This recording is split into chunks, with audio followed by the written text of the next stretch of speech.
I never thought the sound of a simple door closing could feel like a death sentence until the second it happened. One moment, my husband Daniel and I were arguing with our son in the hallway, trying to understand why he'd come home so late, why his hands were shaking, why he kept glancing over his shoulder like someone was following him. And then, before we could even process what was happening, he shoved us both down the basement steps. I remember the thud of my shoulder hitting the wall. I remember the shock in Daniel's eyes. But the sound I will never forget, the one that lodged itself in the back of my skull, was the slow, final click of the lock above us. Click. Like a steel exhale. Like the door itself was relieved to trap us. I ran up the wooden steps and pounded on the door with the flat of my palms. Evan, open this door right now. My voice cracked with disbelief. This isn't funny. What is wrong with you? But there was no answer. Only the dull echo of my fists hitting the door and the cold silence swallowing the space around me. Our own son had locked us inside our own home. The basement wasn't the dark, haunted, spiderweb kind you see in horror movies. It was just a normal American basement, concrete floor, exposed pipes overhead, stacked boxes from Costco, a treadmill no one touched since Christmas, and the musty scent of a place that rarely sees sunlight. But right now, it felt like the walls were pushing in on us. I turned to Daniel, my breath shallow. Why would he do this? Daniel, why would he lock us down here? Daniel didn't rush to the door. He didn't shout. He didn't panic the way a father would when his only child traps him like an intruder. Instead, he just stood there. Still. Quiet. Too quiet. He pressed 2 fingers against his lips, signaling me to lower my voice. Hannah, he whispered, barely audible, stop pounding the door. My hand froze midair. What? Why? We need to get out. He took a step closer, placing a steadying hand on my shoulder. Quiet, he said again, softer this time, as if measuring every syllable. Then his eyes shifted toward the far corner of the basement. I have a secret. I blinked. A chill crawled up my spine. What does that mean? Daniel didn't answer immediately. Instead, he exhaled slowly, like a man who'd been holding his breath for a very long time. His eyes weren't filled with fear like mine. They were calculating, focused, prepared. Like he knew this moment was coming. Daniel, I hissed, gripping his arm, please, tell me what's going on. He finally spoke. I didn't want to explain all this unless it became absolutely necessary. His gaze moved toward the basement shelves. I hoped this day would never come. Necessary. My heart thudded against my ribs. Our son just locked us in the basement. How much more necessary does it get? He placed both hands gently on my arms, grounding me.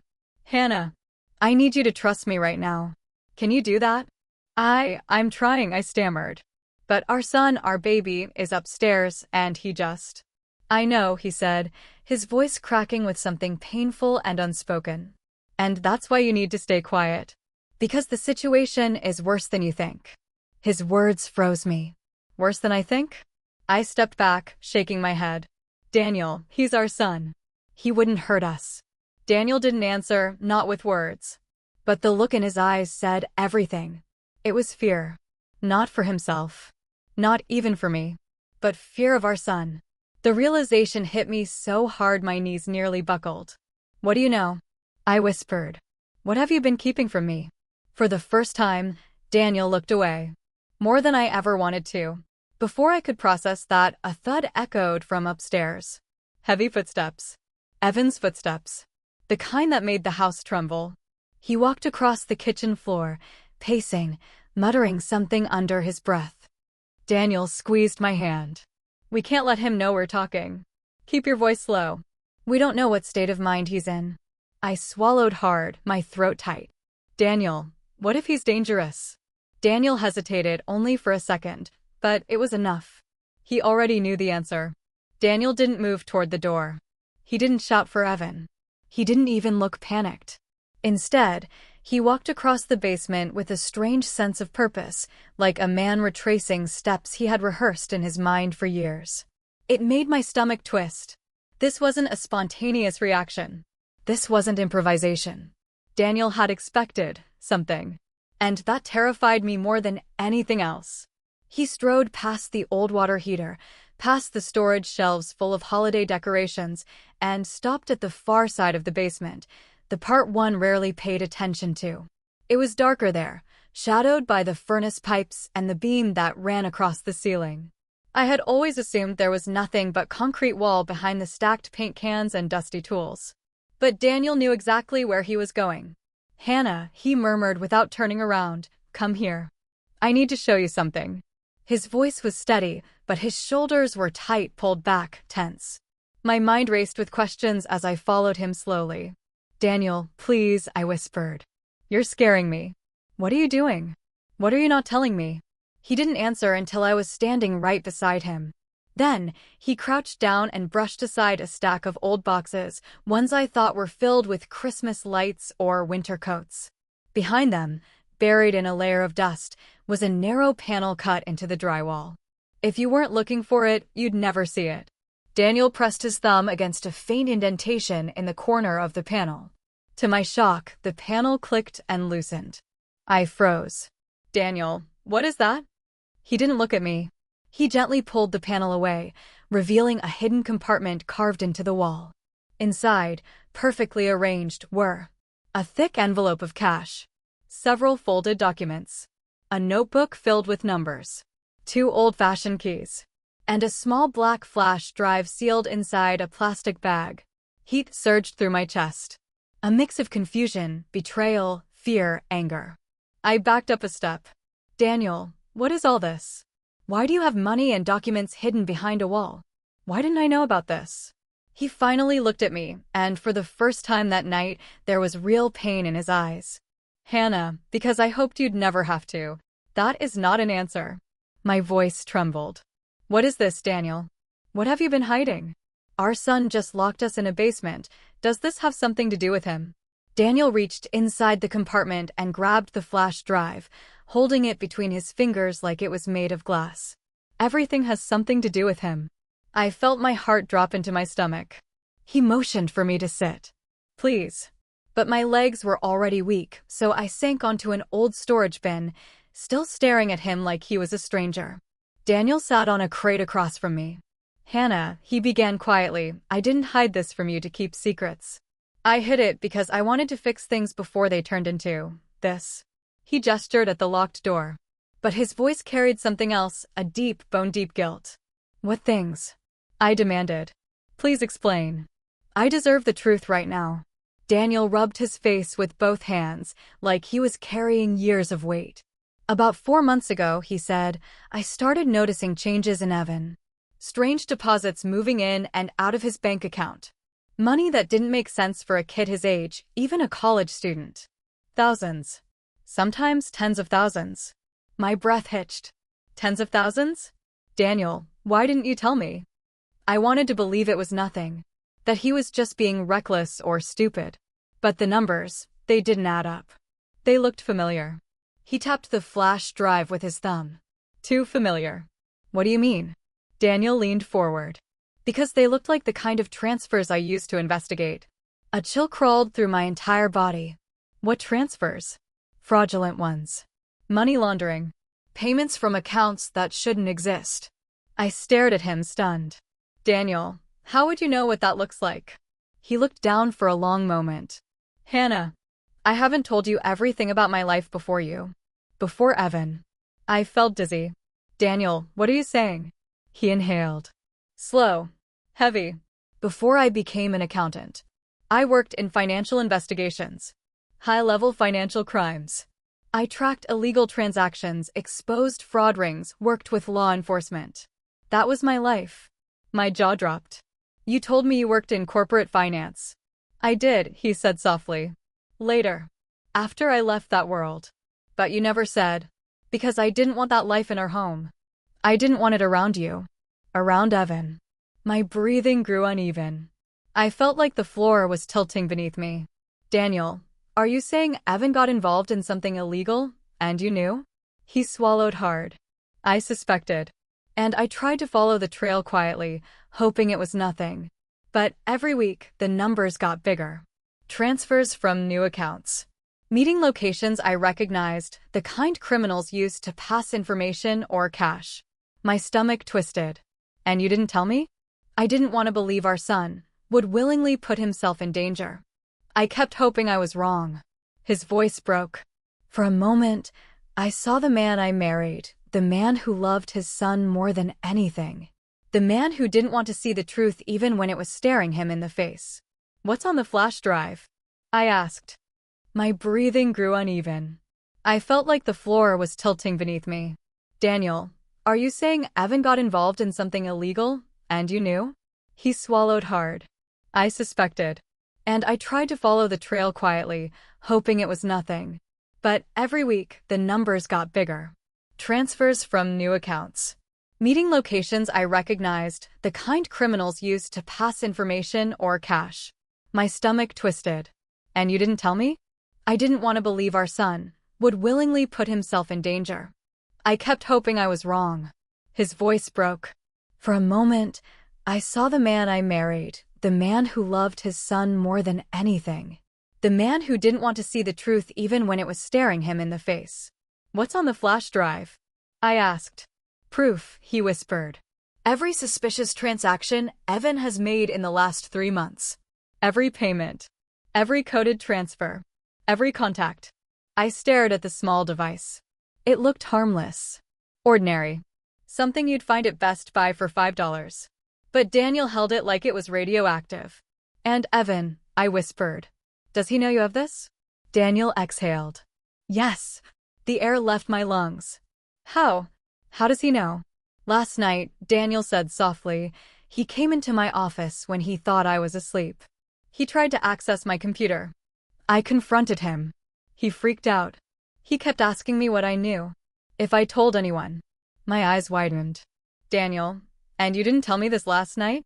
I didn't want to panic you. And I thought, maybe I could talk him down today. Make him understand how dangerous this is.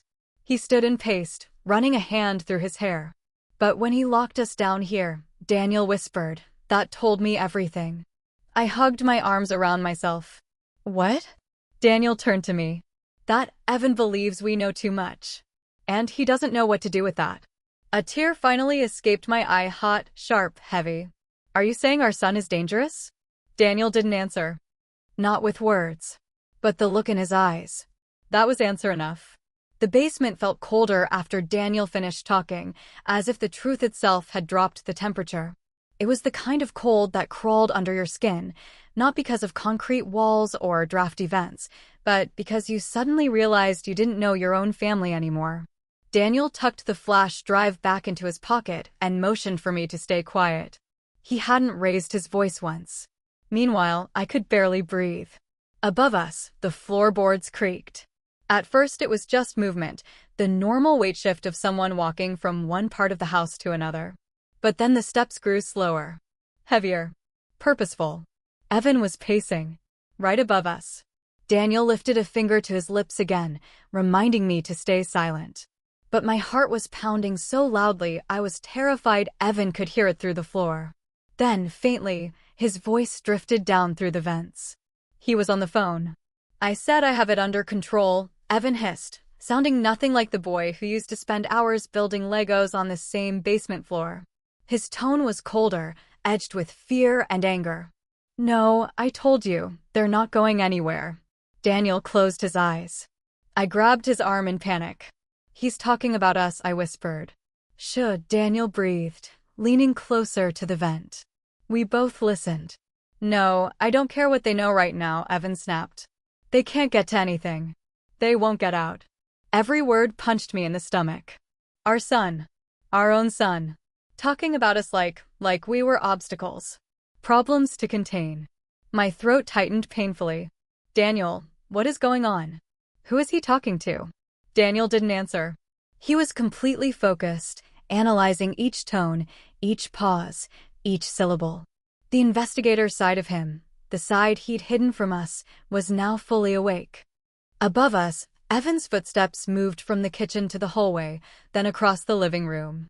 A drawer opened. Then another. Metal clanked against wood. He's searching for something, Daniel whispered. I swallowed hard. Searching for what? What did he lose? Daniel slowly reached into his pocket and pulled out the flash drive again. This, he whispered. My mouth fell open. He's looking for the drive? But how would he know it's down here? Because he searched my office last night, Daniel said. He knows I backed something up. He just doesn't know where I hid it. And he thinks we already saw everything? I asked. He nodded grimly. And if he's panicking enough to lock us down here, that means he's feeling cornered. A horrible thought crept into my mind like a slow-moving shadow. Daniel, if he's this scared. I couldn't finish the sentence. Daniel finished it for me, his voice quieter than ever. He might do something reckless. I covered my mouth with my hands, tears threatening to fall again. This can't be real. Our son would never hurt us. He's just overwhelmed, he's scared, Hannah, Daniel said gently, I know you want to believe that. I want to believe that. But Evan is involved with people who don't operate on guilt or family or morals. They're dangerous. And if they told him we're a liability, I shook my head violently. Stop. No. He wouldn't let anyone hurt us. But then we heard it. A second voice upstairs. A deeper voice. Rough. Older. Not Evan. Daniel's eyes snapped open. The stranger said something we couldn't make out, but the tone was angry, sharp enough to carry through the floorboards. Evan's voice trembled slightly when he answered. I said I'm handling it. Just give me time. The stranger responded, louder this time. You think time is going to fix this? Are you stupid or just desperate?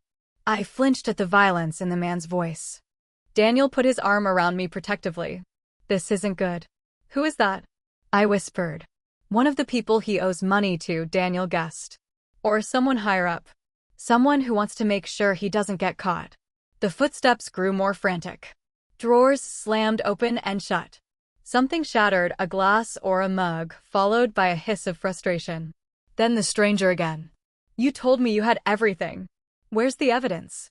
Where's the drive? My lungs froze. The drive. The one in Daniel's pocket. They know about it, I whispered. They know there's proof. And that means, Daniel said quietly, that they think Evan hid it from them. Or worse, that he lost it. Evan's voice cracked with panic. I'm looking. I just need an hour. You don't have an hour, the stranger growled. If that evidence gets out, all of us are done. Your parents included. I felt my entire body go numb. They're talking about us, I whispered. They know we're involved. We're witnesses, Daniel said. Even if by accident. Another crash echoed across the floor. Footsteps thundered above the stairs. For a moment, I was sure they were coming down. That the door would fly open. That something horrible would happen. But the steps turned away. Voices grew muffled as they walked toward the front of the house. Daniel slowly released a breath of relief. Not much, just enough to keep him steady. He turned to me and cupped my face gently with both hands. Hannah, listen to me. We can get out of this. But I need you to stay calm. I don't know if I can, I whispered. Our son is upstairs with some criminal stranger. They're looking for evidence. They know about the drive. They locked us down here like prisoners. Daniel pressed his forehead to mine. We are going to get out, he whispered fiercely. I promise you that. The basement suddenly felt darker, as if the overhead light had dimmed. We heard the front door open. The stranger's voice sparked something. Then the door slammed shut. Only Evan's footsteps remained. Lighter this time. Uneven. Shaky. He was alone again. And from the way he walked, you could tell something was breaking inside him. Daniel moved back to the shelf and examined the hinges on the basement door. This lock, it's not strong. If we time it right, I can break it. You think he'll hear? I asked. He will, Daniel admitted. But we might not get another chance. As he examined the lock, more footsteps echoed upstairs, hesitant ones. Evan stopped directly above the basement door. We held our breaths. His shadow moved under the crack. Then he whispered something faint, like talking to himself. I have to fix this. I have to fix everything. A long silence followed. Then he walked away. Daniel looked at me. We don't have much time. My hands trembled. If our son was spiraling this badly, if he was this afraid, If he believed criminals were coming for him. If he believed we were a threat. Then Daniel was right. We didn't have time. The metal case inside the box looked nothing like something an ordinary father or accountant would own. It was scratched, dented along the edges, and sealed with two latches that looked like they belonged on equipment meant to survive a war. Dust clung to it like it hadn't been opened in years, maybe more than a decade. Mark lifted it carefully, almost reverently, as if touching something sacred or dangerous. I could hear his breath hitch slightly, that tiny tremor he tried to hide. And that's when I realized something that made my stomach drop. This wasn't just a relic from his past. This was a reminder of a life he'd spent 12 years running from. He set the case on the workbench, and for a moment, we both just stared at it. A soft hum came from the basement refrigerator in the corner. Pipes groaned somewhere in the walls. Footsteps upstairs paused. Liam was listening. I clamped a hand over my mouth, terrified to even breathe too loud. Mark leaned closer to me and whispered, "Whatever happens, stay behind me. And don't panic." I whispered back, "How do you expect me not to panic when our son locked us in a basement and you're opening a metal box like it contains a bomb?" He gave me a look, not annoyed, not dismissive, but painfully honest. "If things go the way I think, it might be worse than a bomb." My heartbeat doubled. He clicked the latches open. The sound was sharper than I expected, like two gunshots echoing off the concrete walls. My throat tightened. Inside the case wasn't money, or documents, or old uniforms like I'd half expected. Instead, the foam-lined interior held a black encrypted phone, thick and heavy. A small flash drive sealed in a clear capsule.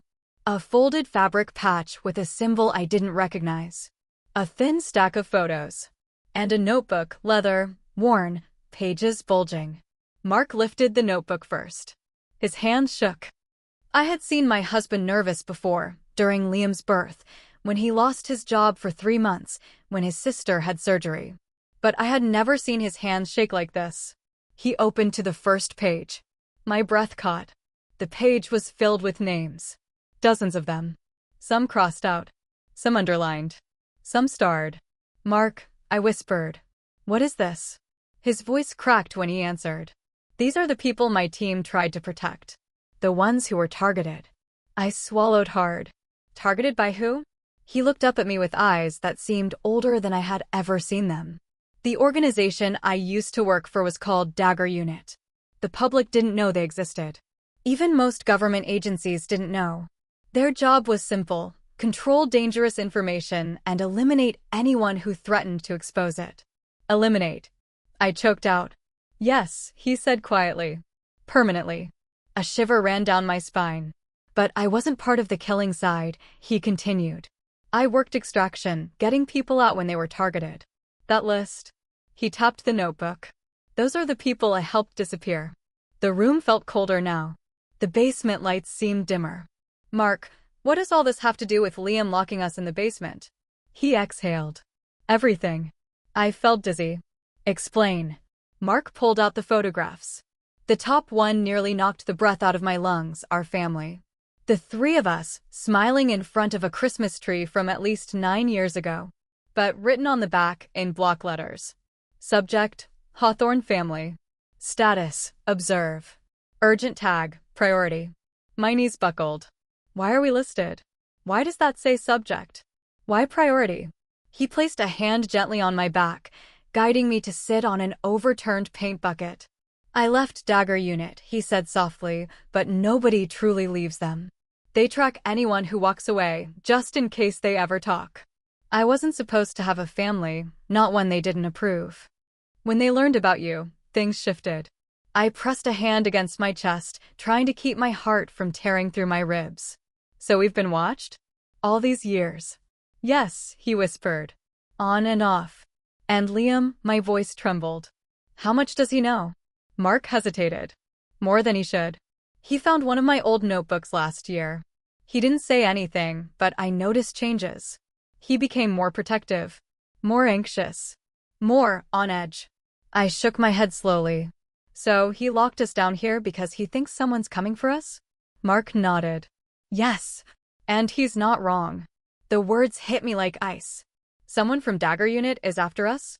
Not someone, Mark said, flipping to another page in the notebook. A team. My vision blurred for a moment. Why? You didn't betray them. No, Mark whispered. But someone in the organization disappeared last month. A whistleblower. And one of the last places they pinged before vanishing, he pointed to the page, was this town. I felt sick. You think they'll assume you helped them? Yes. And they don't do investigations. They do cleanup. A heavy silence filled the basement. Not even the pipes groaned this time. Upstairs, a door slammed shut. Mark stiffened. That wasn't Liam, he whispered. My heart stopped. Then who? He snapped the metal case shut, grabbed the encrypted phone, and shoved the notebook back into the box. Then he reached into a corner of the case and pulled something out I hadn't seen before. A small, matte black pistol. I gasped. Mark. It's not loaded, he whispered. It's just for bluffing. But I need you to stay quiet, no matter what happens. Footsteps moved across the floor above us. Slow. Too slow. Measured. Not like someone familiar. Someone was in our house. Someone who wasn't our son. Mark put a finger to his lips, then leaned close to my ear and whispered the words that chilled me deeper than anything else that night. Quiet. I have a secret way out of this basement. But if they hear us before we reach it, we won't make it. The footsteps above us stopped. Not like someone was wandering the house. Not like someone was searching. No, this was the sound of someone listening, just like we were. My breath froze in my chest. Mark leaned forward slightly, his fingertips pressed against the concrete floor as if feeling the vibrations. His whole body went still, like a predator sensing another predator in its territory. A moment later, the footsteps resumed, slow, deliberate, confident. Whoever was up there wasn't trying to hide. They wanted us to hear them. They wanted to send a message. They were in control now. Mark gently reached into the box, grabbed the encrypted phone, and shoved it into his back pocket. Then he motioned toward the far right corner of the basement, behind a tall set of shelves filled with paint cans and old board games. I whispered, barely audible, "Is that where the exit is?" He nodded once. My pulse hammered so hard I thought it might echo through the floorboards. He mouthed, "Stay low." We crouched, creeping behind the shelves. The shadows in the basement swallowed us, the dim bulb flickering like a dying heartbeat. I could hear my own breathing, shaky, shallow, terrified. Halfway across the room, something above us creaked. Not from footsteps this time. From weight. Someone was standing directly above us. Mark froze mid-step. My hands trembled so badly I had to press them against my knees to steady them. Another creak. Another shift in weight. The intruder was moving slowly, following the faint sounds of our movement below. Mark leaned close to my ear, his whisper barely a breath. "Don't move." I didn't dare blink. Dust drifted down from the ceiling as whoever was up there shifted again. A soft click sounded, metal on metal. Something mechanical. A weapon? A flashlight?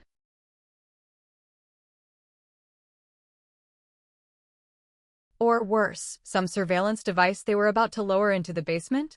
Mark's eyes flicked upward, narrowing. The footsteps moved again, drifting toward the center of the living room. Then, silence. A silence that felt thick, deliberate, dangerous. I whispered, "Who do you think it is?" Mark didn't hesitate. "Dagger." No question. My blood went ice cold. "They found us." "No," he whispered. "They found me. And they think you and Liam are leverage." I felt sick. "Where's Liam? Is he hiding? Did he get out?" Mark took a steady breath. If he followed my instructions, he should be in the crawl space under the pantry. Safe. For now. The words, "for now," hit me like a punch. "Mark," I whispered shakily, "what happens if they find him?" His jaw clenched. "They won't." The crawl space was designed by me. Reinforced.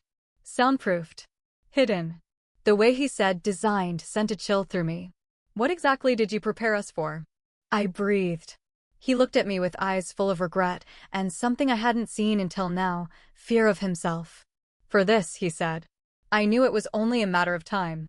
Another thump upstairs. Something heavier this time. A door opening slowly, like it was being pushed with caution. Then a voice. Deep. Smooth. Calculated. Mark. Hawthorne. My body jolted at the sound of my husband's name spoken by someone who shouldn't know it. Come out, the voice called lightly, almost conversational. We need to talk. Mark's grip tightened around my wrist. That's Jax, he whispered. One of the retrieval officers. Retrieval? I whispered. As in, retrieving people? And deals, Mark murmured. And sometimes bodies. I wanted to scream, but fear kept my voice locked inside my throat. Jax's footsteps tapped slowly across the living room floor. Tap, tap, tap. Then his voice drifted through the ceiling again, calm, confident, knowing. You left us a long time ago, Mark. But you didn't disappear. You built a life. A nice one, too. He paused. And we warned you what happens when people who know too much build attachments. My stomach twisted.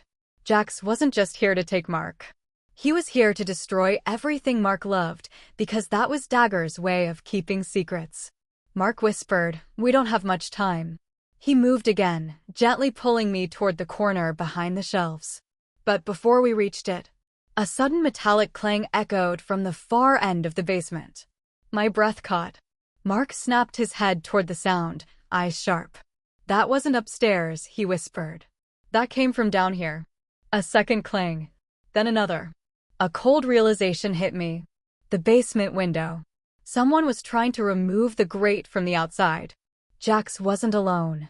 Mark pulled me down behind the bottom shelf and crouched low, silently counting under his breath. He peeked around the edge of the shelving unit for half a second before ducking back. I grabbed his arm anxiously. What did you see? His jaw tightened. 2 men. Full gear. They're taking off the exterior lock. What do we do? I whispered. Mark inhaled slowly, focusing. That old part of him, the part he hid for 12 years, was waking up, taking control. We get to the escape hatch, he said. Quietly. Quickly. And then what? He met my eyes, his expression serious, determined. We get to Liam. And we get out of this house. Once we're in the woods. I can lose them. Footsteps upstairs drew closer to the basement door. A shadow passed under the frame. Then the doorknob twisted. Slowly. Casually. Like Jax was enjoying this. Mark mouthed, now. We slipped behind the shelves, keeping low. The basement felt endless, each step feeling like it echoed through the whole house. Behind us, the basement door creaked open. Light spilled down the stairwell. Jax's silhouette appeared at the top of the stairs. He was tall, broad-shouldered, wearing all black, and holding something that glinted under the light. A long, sleek weapon. My breath caught. Mark pulled me into the corner behind an old freestanding freezer. He reached under it, feeling blindly, then pressed something small and metallic. A faint click sounded. A panel in the wall swung inward, revealing a narrow dark passage. My eyes widened. You built a tunnel? Mark grabbed my hand. Explained later. Go. But before we could slip into it, Jax's voice floated down the stairs, smooth and cold. Mark, I know you're down there. And I know you've got your wife with you. The steps creaked as he descended one slow step at a time. So let me make this simple. 3 more steps. If you don't come out in the next 60 seconds. He paused. I'll assume you're reaching for old tricks. Mark stiffened beside me. And if that's the case, Jax continued, then I'll start searching for your son instead. My blood turned to ice. Mark gripped my hand. We're out of time, he whispered. Go. Now. We slipped into the dark passage, and as the secret door closed behind us, sealing us in darkness, I heard Jax's final words echo through the basement. Tick, tock. The moment the hidden door sealed behind us, the world fell into absolute darkness. Not dim, not shadowed, pitch black. The kind of darkness that makes you feel blind and suddenly unsure of your own body, like you're floating in a void with no sense of direction. The air in the tunnel was cool but stale, thick with dust and earth.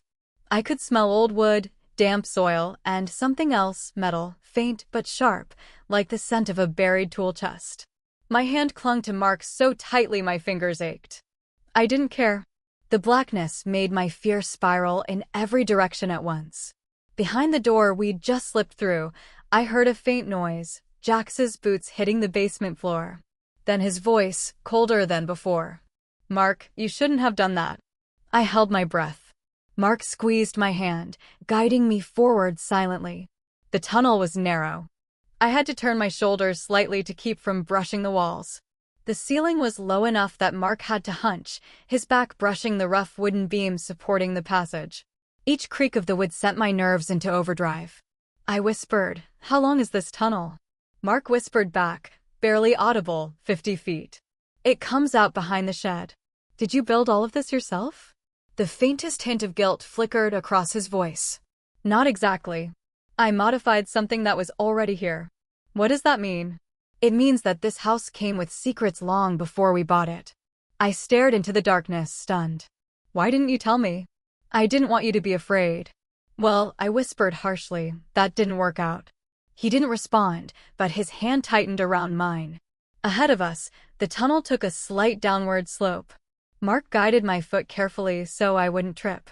The tunnel's floor was uneven in places, packed dirt, old boards, a few rocks that shifted under our weight. Something scuttled somewhere along the wall. A mouse? A bug? My brain immediately supplied spiders the size of my hand. I clenched my jaw and kept walking. Behind us, a loud bang shook dust from the tunnel ceiling. Jax. He had found the shelving unit. He had found the hidden corner. He would find the door. My breath quickened, and Mark whispered sharply, slow breathing. "Stay steady." "I can't, he's coming." "Yes," he whispered, "and he expects noise. Don't give him any." Another bang.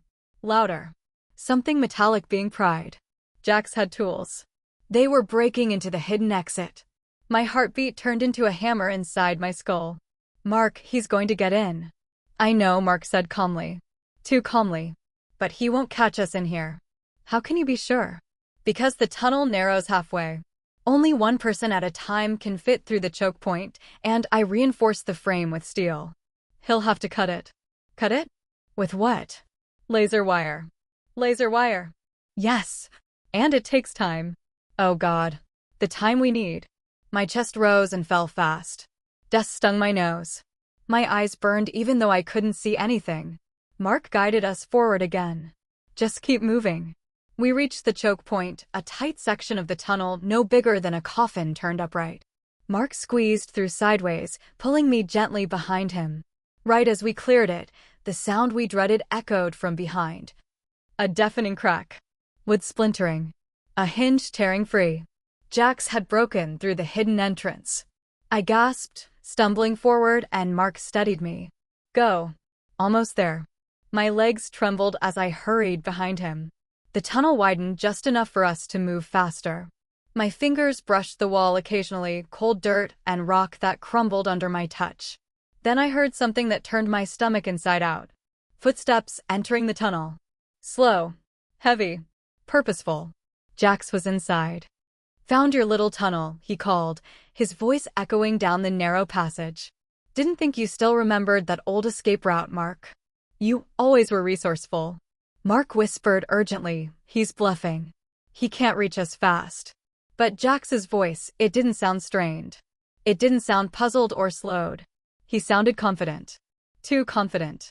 "Mark," I whispered nervously. "Are you sure he can't get through the narrow part?" "Yes," Mark whispered back. But then Jax spoke again, closer this time. "You reinforced the choke point." I noticed. Mark stiffened. And I also noticed the flaw. My stomach dropped. "What flaw?" I breathed. Jax chuckled, a low, cold, condescending sound that echoed like poison through the tunnel. "You use steel, but only on the sides. The top beam is still wood. Very old wood." A moment later, the tunnel shook violently. A deep crash reverberated through the earth. Dust rained down on us. "No, no, no," Mark whispered, grabbing my shoulders. Jax smashed the top beam again. Something cracked loudly. He's breaking through," I gasped. Mark cursed under his breath, a word I'd heard him say only once in 12 years. "Run." Now.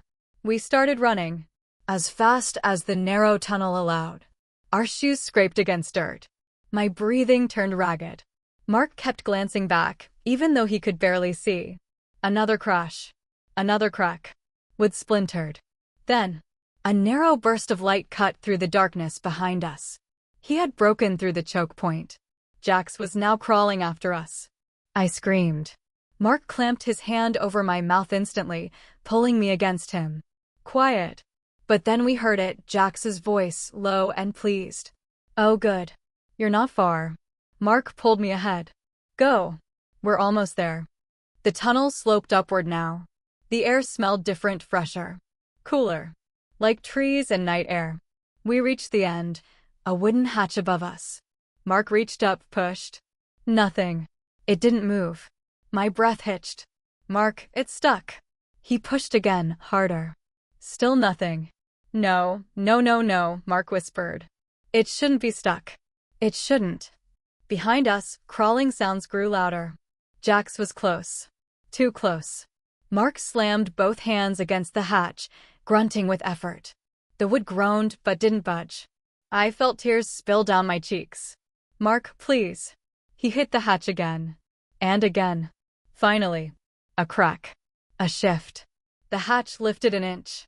Fresh night air seeped in. Mark shoved his fingers underneath, lifting with everything he had. The hatch flew open. A rush of cold air flooded the tunnel. Mark pushed me upward. Go. Crawl out. What about you? I'm right behind you. I scrambled up into the open air, falling into tall grass behind our shed. The night sky loomed above me, stars hidden behind gray clouds. The woods stretched behind our backyard, dark, dense, and deep. I turned back toward the hatch. Mark was climbing out. But behind him, a hand. Jax's hand. It clamped onto Mark's ankle. I screamed. Mark. Mark's eyes widened. He kicked back, trying to break free. Jax's fingers tightened like a vice. Mark twisted, grabbing a thick root beside the hatch with one hand while trying to shake off Jax with the other.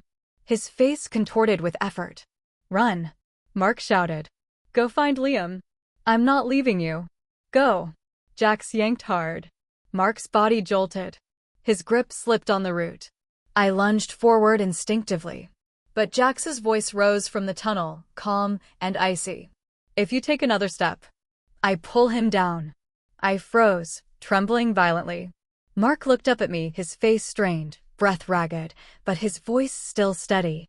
Listen to me. Go. Get to Liam. Protect him. Tears blurred my vision. I can't. You can, he whispered fiercely. I love you. Run. Another yank. Mark slipped halfway back into the tunnel. I sobbed, shaking uncontrollably. Jax's cold voice echoed up toward me. Tick, tock. Mark's desperate eyes met mine one last time. Run. So I turned and sprinted into the woods, leaving my husband fighting for his life beneath our house. The cold night air hit me like a wall the moment I burst out of the tunnel hatch. My lungs screamed for oxygen as I stumbled into the tall grass behind the shed.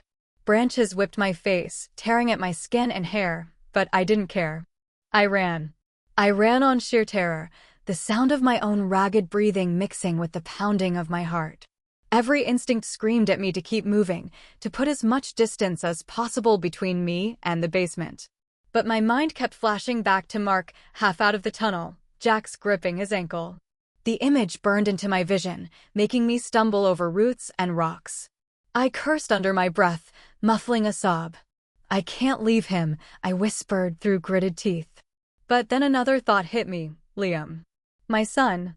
Mark had said he was hiding in the crawl space under the pantry.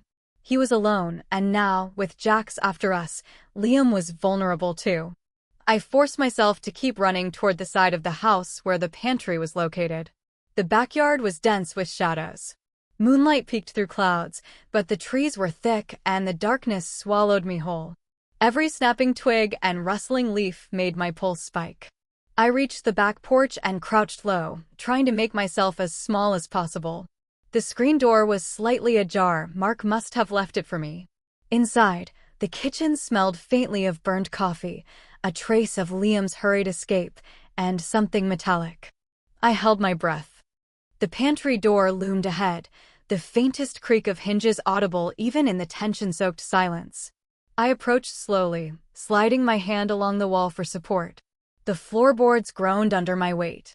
My chest tightened, every nerve screamed that Jax, or someone worse, was nearby. I placed my hand on the pantry door. "Liam," I whispered, my voice cracking. "It's Mom." "I'm here. Come out." A faint shuffle. A whisper.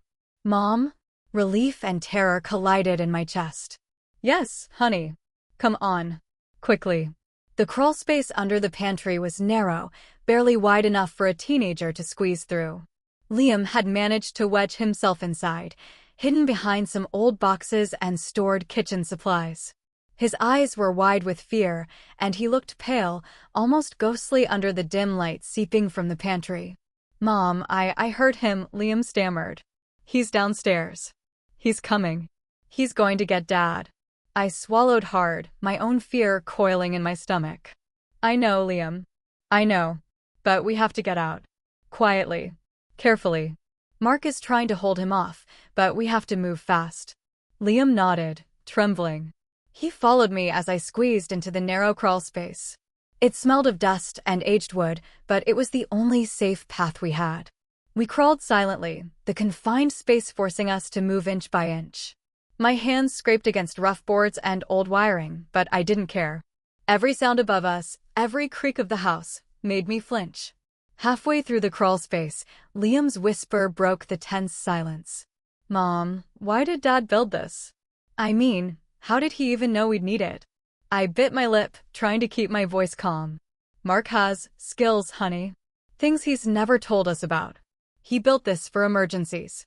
He thought, just in case, something dangerous ever came for us."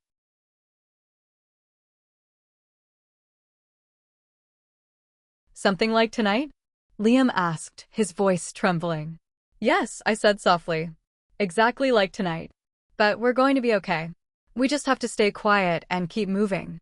The crawl space widened slightly as we neared the back of the house. I could see a faint light ahead, moonlight reflecting off a low window.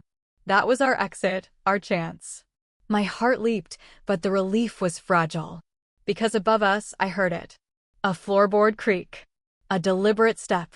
Jax, or someone else, was inside the house, following our trail. I froze. Liam instinctively pressed himself against me, clutching my arm. I whispered, "Shh, don't make a sound. We're almost there." The final stretch of the crawl space led us to a small wooden panel that opened into the backyard. I pried it open carefully, peeking out. The backyard was empty, shadows stretching across the lawn. I couldn't see anyone, but I knew it was only a matter of seconds before we were spotted if we weren't careful. I looked at Liam. "Okay, buddy, we're going to crawl out one at a time. You first. Quick and quiet." He hesitated. His small hands shook. "Mom, what about Dad?" I swallowed. "We have to get out first. He'll find a way. He always does. Now go." Liam crawled through the panel into the open night air. I followed, squeezing out behind him. My fingers brushed dirt and leaves as I emerged, heart racing. The forest beyond our backyard offered cover, a dark sanctuary. We ran toward the tree line, sticking low. Branches clawed at our skin, roots threatened to trip us, but we kept moving, dragging Liam along. Every second, every footstep, was a gamble. Somewhere behind us, a shout. Jax. Or one of his men. I didn't look back. I focused on the rhythm of our steps, the sound of the forest swallowing us. Each tree became a shield, each shadow a chance at safety. We ran until our lungs burned and our legs ached. When we finally stopped, panting and shaking, we were deep in the woods behind our house.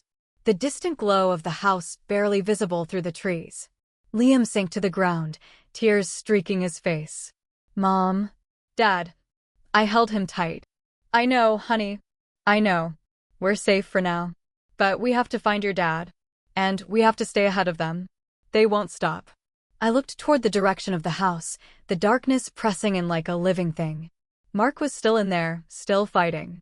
And now it was up to us to survive long enough to save him. The woods were silent, almost oppressively so. Every rustle of leaves, every snap of a twig made me flinch. Liam's small hand clutched mine so tightly that my fingers ached, but I didn't let go. He was shaking, exhausted, terrified, but alive. And for now, that was all that mattered. I crouched behind a thick oak, pressing my back against the rough bark, trying to steady my breathing. The moon peeked through gaps in the clouds, casting long shadows that stretched like black fingers across the forest floor. "Mom, what do we do now?" Liam whispered, his voice trembling. "Dad, is he okay?" I swallowed hard. My throat was dry, my mind racing. "I don't know, honey. I don't know. But we're going to find him. We have to." Liam's wide eyes filled with tears. "But what if they got him?" I shook my head sharply. "They didn't. Your dad is smart. He planned for this. He always plans. We just have to trust him and stay alive long enough to help him." We moved cautiously through the underbrush, sticking to the shadows, ears straining for any hint of sound from the house or anyone following us. Every step was deliberate. The forest floor was uneven, roots snagged our shoes, loose stones threatened to trip us, but we pressed on, deeper into the woods. I needed a plan, fast. I had no weapons, no communication. Only the faint memory of Mark mentioning something about his old security skills. And the only real clue I had to follow was the trail he had made when he led us through the crawl space. I stopped near a small clearing, crouching low behind a fallen tree. Liam mirrored me. His eyes were wide, scanning every shadow. "I think we should head toward the river," I whispered. "Your dad always said water is a good marker. We can use it to track him. And it's easier to hide along the banks if we need to." Liam nodded, though his face was pale. "The river, yeah. I remember him showing me that. But how do we find him?" I bit my lip. "We follow the noise. The sounds of struggle, the voices. He'll leave a trail, anything he can. He's trying to get out, and he's good at leaving hints for people he trusts." We moved forward slowly, listening. The night was eerily quiet except for the occasional hoot of an owl. Every step felt magnified in the stillness. I tried to stay calm for Liam's sake, but my own nerves were taut, fraying. Suddenly, a faint sound reached my ears, a metallic scrape, then a low grunt. My pulse spiked. I motioned for Liam to stay down. "That's him," I whispered. "I'm sure of it." We crept toward the sound, moving as silently as possible through the dense undergrowth. A small rise in the terrain gave us a partial view of the house behind us. In the dim moonlight, I could see a figure struggling near the backyard, the unmistakable bulk and posture of Mark, tangled with someone else. My heart nearly stopped. It was Jax, pulling on Mark with calculated strength. Mark was twisting and fighting, but Jax had the advantage. I swallowed hard. "We have to help him," I whispered. Liam's grip on my arm tightened. "How? We have nothing." I scanned the area. A fallen branch, thick and heavy. Enough maybe to surprise Jax if I could hit him from behind. "Stay low," I whispered. "I'll try to distract him. You get closer to Dad, stay hidden, but ready to pull him if I yell." Liam nodded, though fear trembled in his small frame. I crept forward, crouching low behind the brush. The branch I had picked up felt heavy in my hands, a small anchor of hope. I had to act fast. One wrong move and Mark could be overpowered or worse. I counted in my head. 1, 2, 3. Then I lunged from the shadows, swinging the branch with all my strength. Jax turned sharply, but I caught him off guard. The branch hit his shoulder with a sickening crack. He grunted and staggered back a step. Mark used the moment to twist, rolling over Jax and breaking free from his grip. He grabbed my arm. "Go. Liam, stay close." The fight was brutal but fast. Mark's training shone through. He used his strength and leverage to push Jax off balance. I swung the branch again, hitting Jax's side. The man stumbled, cursing, and finally fell into the bushes. We didn't wait. I grabbed Liam's hand, and Mark pulled us both into the shadows of the woods.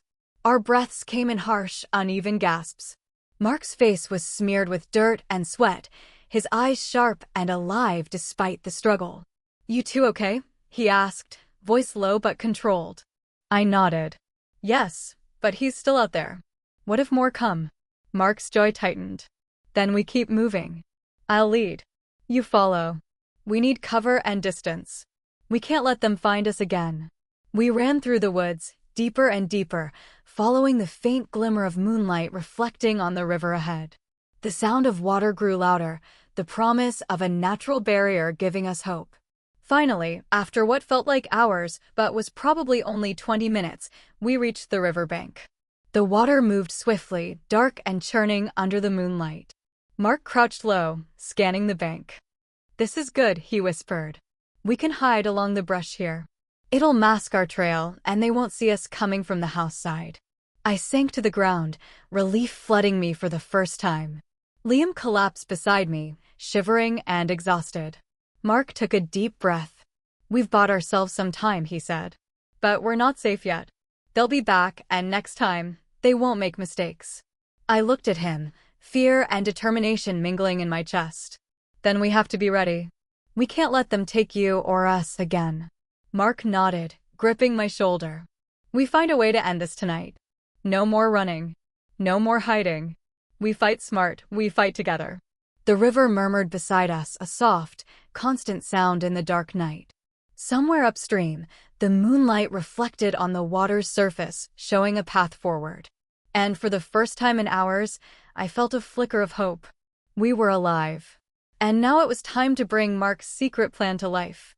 The river's cold, steady murmur was the only sound as we crouched behind the thick brush on the riverbank. Liam's small body shivered against mine, exhausted from the escape, from fear, and from adrenaline. My mind raced 100 miles an hour, but I forced myself to focus. Mark's life depended on it, and our son's safety depended on keeping him alive while we saved him. Mark knelt beside us, eyes scanning the dark water, the thick woods on the far side, and the faint lights flickering from the direction of the house. He exhaled slowly, tension radiating from his entire frame. "We can't go back the same way," he whispered. "They'll be watching the tunnel, the backyard, and probably the perimeter. Jax knows how I think." Liam's voice trembled. "Mom, what do we do? How do we get him out?" I swallowed hard, gripping Liam's hand. "We follow Dad's lead. He's thinking. We listen, and we move smart." Mark pulled a small, worn notebook from his pocket, the same one I'd seen in the basement. He flipped it open, thumb brushing over old pages. "There are ways out. Emergency exits, secondary routes. I built them for situations like this. But it's risky. We'll have to split up to confuse them, then regroup upstream." "Split up?" I asked sharply, panic rising. "Are you insane? Liam and I can't fend for ourselves if they find us." Mark's eyes softened, but stayed steady. "I won't let that happen. You'll stay hidden along the bank, use the cover of the brush. Liam and I will create a diversion, lure any pursuers away from the house, then meet you further downriver at the old log bridge." I shook my head. "This is too dangerous." "No," Mark said firmly. "It's the only way to save us all. If we stay in the woods, hiding, Jax will search systematically. He won't stop. And if we rush the house without a plan, he'll have Dad, and then all bets are off." Liam tugged my sleeve nervously. "Mom, can we do it?" I knelt down to his level, brushing his hair out of his eyes. "Yes, we can. But we have to trust your dad. And we have to stay quiet and brave, okay?" He nodded slowly, courage flickering in his eyes despite his fear. Mark looked upstream, then down.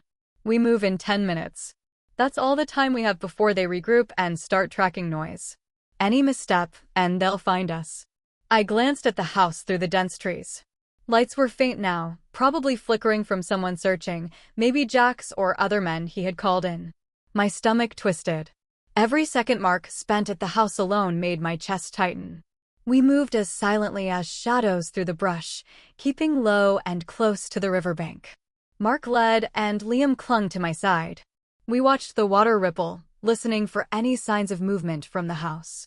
Then Mark crouched behind a thick willow tree, eyes narrowing. He pointed upstream to a fallen tree trunk stretching across the river. "We'll use that. It's narrow, but it gives us cover and a vantage point. I'll cross first, then signal for you." I swallowed, gripping Liam's hand. "Do you really think he'll make it out?" "He has to," I whispered, though my heart screamed otherwise.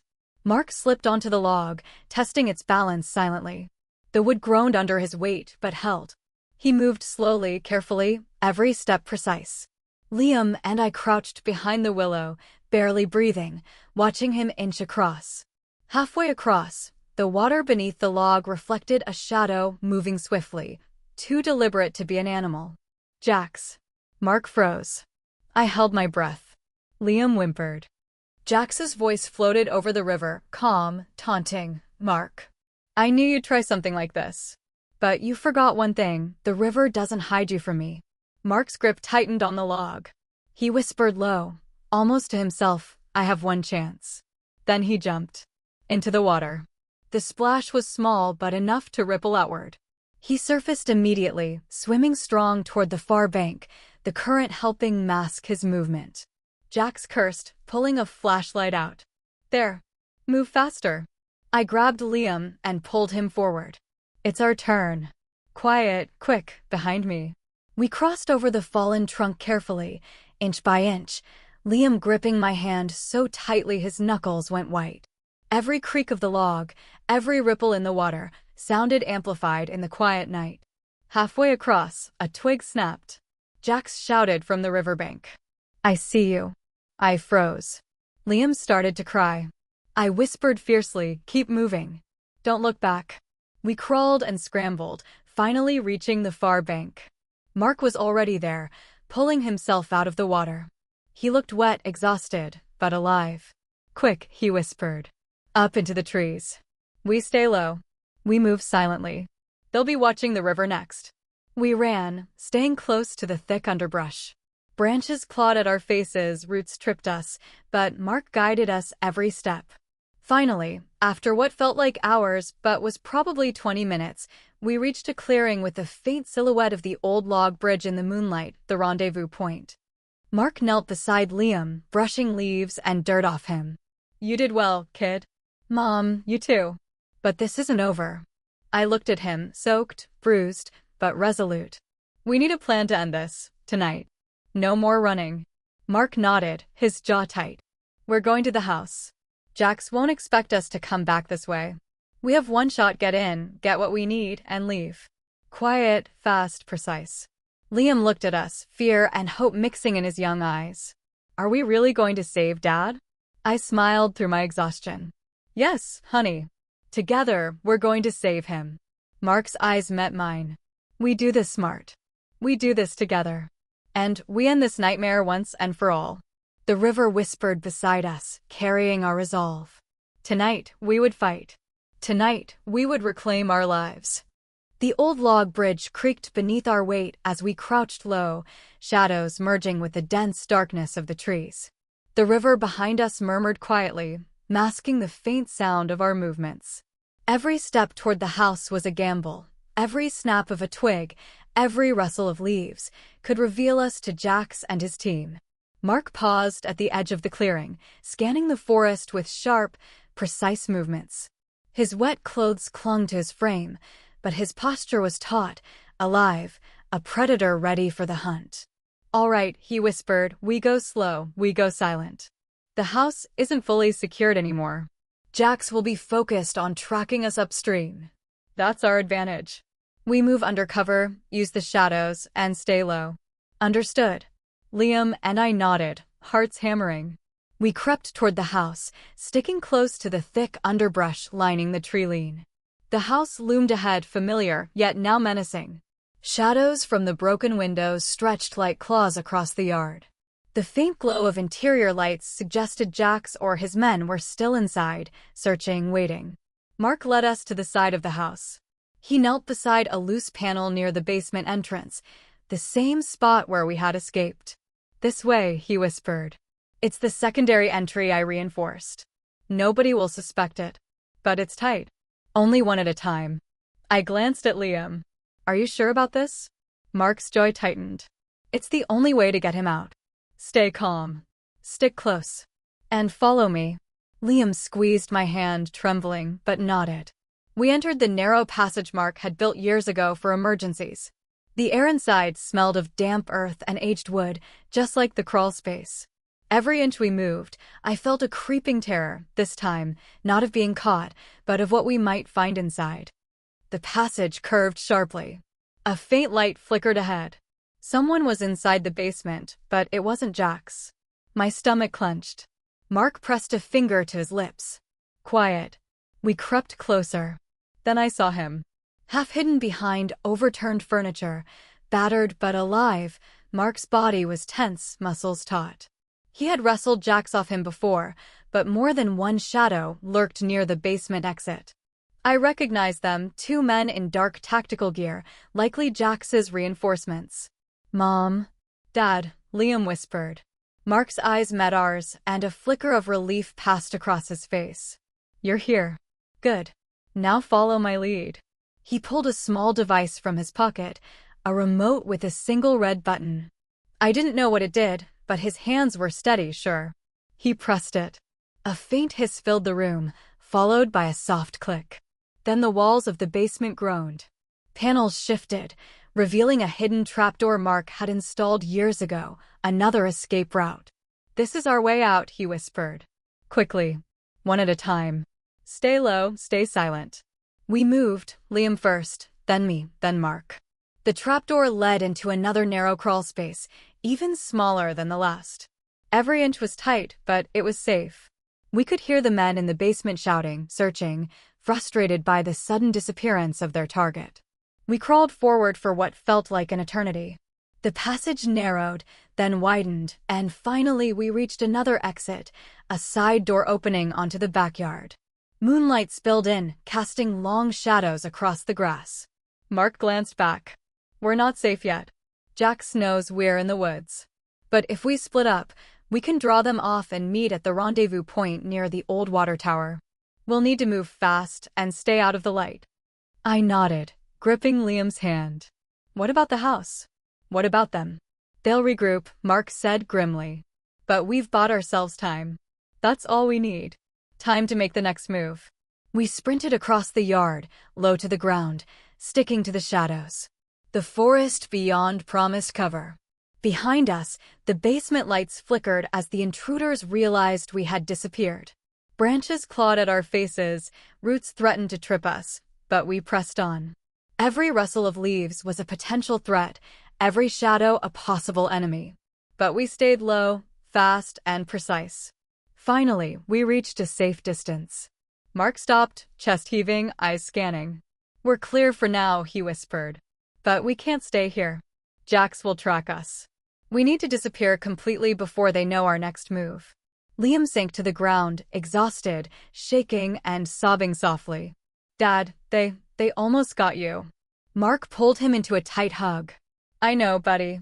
But we're together now. That's what matters. We're alive. And we're going to end this. I looked at him, soaked, bruised, but resolute. What's the plan, Mark? How do we finish this?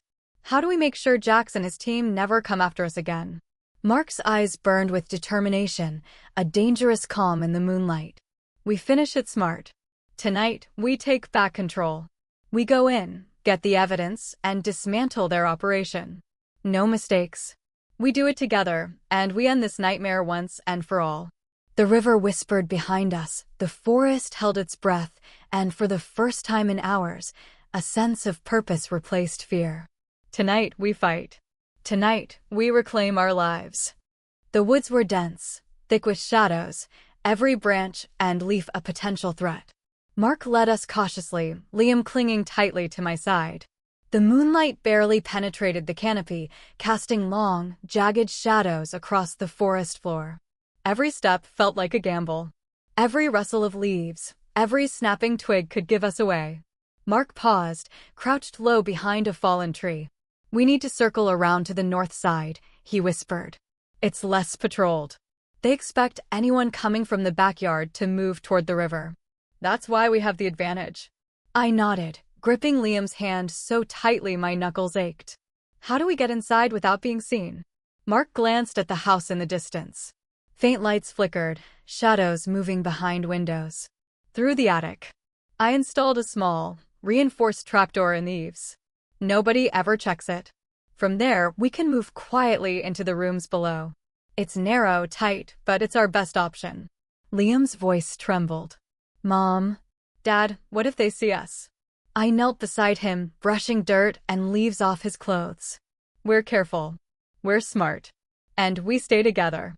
We do this for Dad, for all of us. We can do it. Mark nodded. We move fast, quiet, and precise. No unnecessary risks. We crept through the dense underbrush, moving slowly toward the north side of the house. The forest floor was treacherous, roots and stones threatened to trip us. Branches clawed at our faces, but we pressed on, sticking low, silent. Finally, we reached the north side of the house.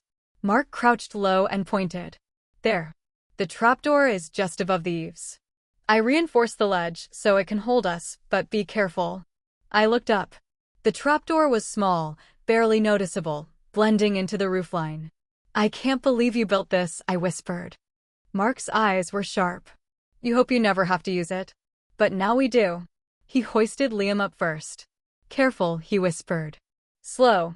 Quiet. Liam scrambled onto the roof, gripping Mark's hand tightly. I followed, heart pounding, every muscle tense. The trapdoor was reinforced, but the height made me dizzy. Mark pulled me up next, and finally he climbed himself, landing silently on the roof beside us. We opened the trapdoor slowly. The attic was small, filled with dusty boxes and old furniture. Shadows stretched across the slanted walls. Mark whispered, from here, we can move to the master hallway. Keep close, stay quiet, and follow my lead. Watch for anyone patrolling. We moved carefully, crouched low, creeping across the attic floor. The boards creaked under our weight. Every step could be our last if someone heard us. Ahead, faint voices echoed below, the unmistakable tone of Jax and his men, coordinating their search. They were confident, moving quickly, unaware we were in the attic directly above.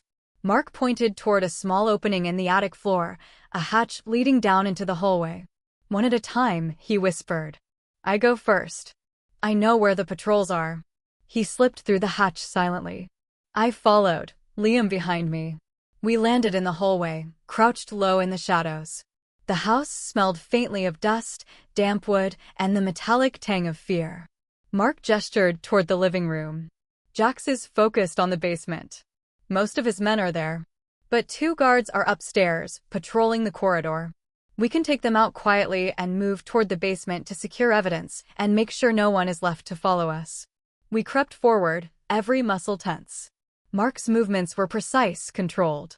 Liam and I followed his lead, keeping silent, blending with the shadows. Suddenly, a floorboard creaked beneath my foot. My heart leapt. I froze, holding my breath. One of the guards paused, listening. Mark's hand shot out, grabbing me and pulling me back into the shadows. The guard moved on, unconcerned. Careful, Mark whispered. Every step matters. We reached the living room, crouched behind a sofa. Mark signaled, pointing to the 2 guards pacing nearby. He moved first, silent as a shadow, a precise strike to the first guard, neutralizing him. The second guard turned, startled, but Mark moved with lightning speed, subduing him before he could raise an alarm. I stared in disbelief at Mark's skill. How are you so fast? He whispered, eyes scanning the room. Years of training. This is what I do when it matters most. Liam clutched my arm, trembling. Mom. Dad, we're doing it. We're actually doing it. Mark nodded. Not done yet. We moved to the basement. There's evidence we need. Documents, hard drives, anything that ties Jax to the operation. Once we have it, we exit through the hidden back exit. Quick and clean. We crept down the stairs, shadows stretching across the walls. The basement door loomed ahead, Mark's secret entrance reinforced with steel, hidden from view. He pressed the handle. Nothing. Then a faint click, the door unlocked, swinging open slowly. Inside, the basement smelled of damp concrete and oil. Boxes and crates lined the walls. Mark led us carefully, scanning every corner. Suddenly, a noise. A shuffle. From the far corner, Jax's voice, calm, controlled. I knew you'd come back, Mark. But you didn't expect me to be ready. Mark froze. Liam, stay behind me. Stay low. I felt Liam clutch my hand, his small body shaking. Mark moved forward, eyes narrowing. Jax stepped out from the shadows, flanked by 2 more men. "You've been clever, but clever isn't enough." Mark whispered urgently, "Get the evidence." "I'll handle him." We rushed toward the crates, finding folders, hard drives, and documents, everything we needed. My hands shook as I stuffed them into a backpack. Liam helped as best he could, wide-eyed and trembling. Mark faced Jax. The tension in the room was palpable. Every second stretched like an eternity. The moment had come. The basement was tense. The smell of damp concrete and fear hung heavy in the air. Mark stood rigid, his eyes locked on Jax and the 2 men flanking him. Every muscle in Mark's body was coiled like a spring, ready to strike. "Mark," Jax's voice was cold, calm, almost taunting. "You've been clever, Sneaky, but it ends here." Mark's jaw tightened. "No, Jax. It ends tonight on my terms." I clutched Liam's hand, keeping him low behind a stack of crates. Liam's wide eyes were filled with terror, but he trusted his dad and me. I whispered, "Stay behind me. Stay quiet. We're almost safe." Jax moved closer, a slow, calculated step. The men behind him mirrored his motions, blocking any escape routes. But Mark didn't move immediately. He was assessing, calculating, waiting for the exact moment to act. Suddenly, with lightning speed, Mark lunged. His movements were precise, trained, and deadly. He knocked Jax off balance with a single, forceful strike, then pivoted, disarming one of the flanking men with a sharp twist of his arm. The other lunged, but Mark sidestepped, using the man's momentum to send him crashing into a stack of crates. I grabbed Liam, pulling him down as boxes toppled and the sound of struggle echoed through the basement. Jax recovered, anger flashing in his eyes. "You think you can beat me?" he snarled, lunging toward Mark with a knife. Mark anticipated it. He caught Jax's wrist mid-strike, twisting sharply, forcing the knife from his grip. With a swift, controlled motion, Mark used Jax's momentum to slam him against the concrete wall. The impact echoed, a harsh thud that sent shivers down my spine. "Mom!" "Liam!" Mark shouted. "Get the evidence and go. Now!" I scrambled, dragging the backpack with documents and hard drives. Liam helped, stuffing papers in frantically, shoving disks into the bag. Every second, I could hear the muffled struggle behind me, Mark fighting Jax, moving like a predator against prey. Finally, I turned.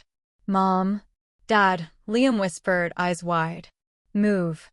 Mark yelled, his voice low and commanding. "We're done here. Now." We raced toward the hidden exit. Mark covered our retreat, striking and disabling anyone who came near. I felt a brief surge of hope. Mark was unstoppable when he had to be. We burst through the trapdoor, emerging into the night air. The woods welcomed us like a dark sanctuary. Mark glanced behind to make sure Jax and his men weren't following. The faint sounds of pursuit grew distant, the intruders confused by the sudden, unexpected escape. "Keep going," Mark urged, grabbing our hands.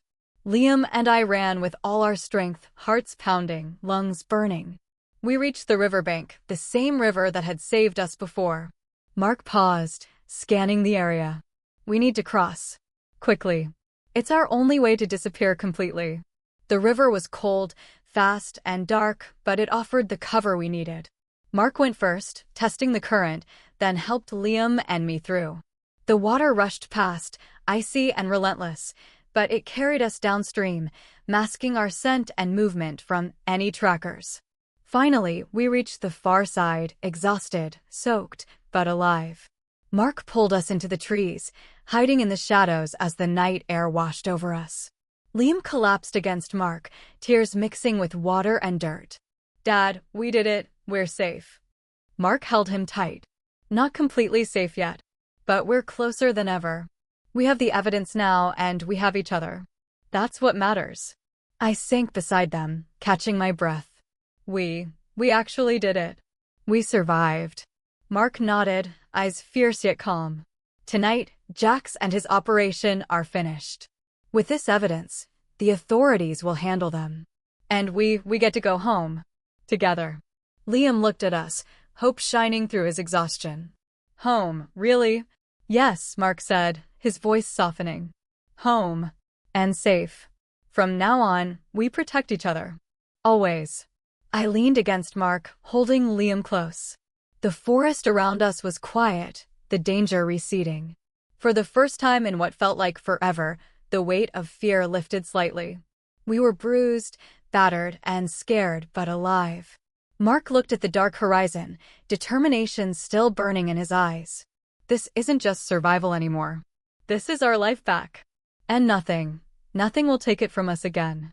The river whispered beside us, the night air wrapped around us, and for the first time, the three of us, father, mother, and son, felt the fragile, powerful certainty of freedom. We had faced betrayal, danger, and fear beyond comprehension. We had fought, escaped, and outsmarted a ruthless enemy. And now, with the night as our witness, we were finally, painfully, irrevocably together and free. The stars broke through the clouds above. Our home was out there, waiting. And we would return, not as victims, but as survivors.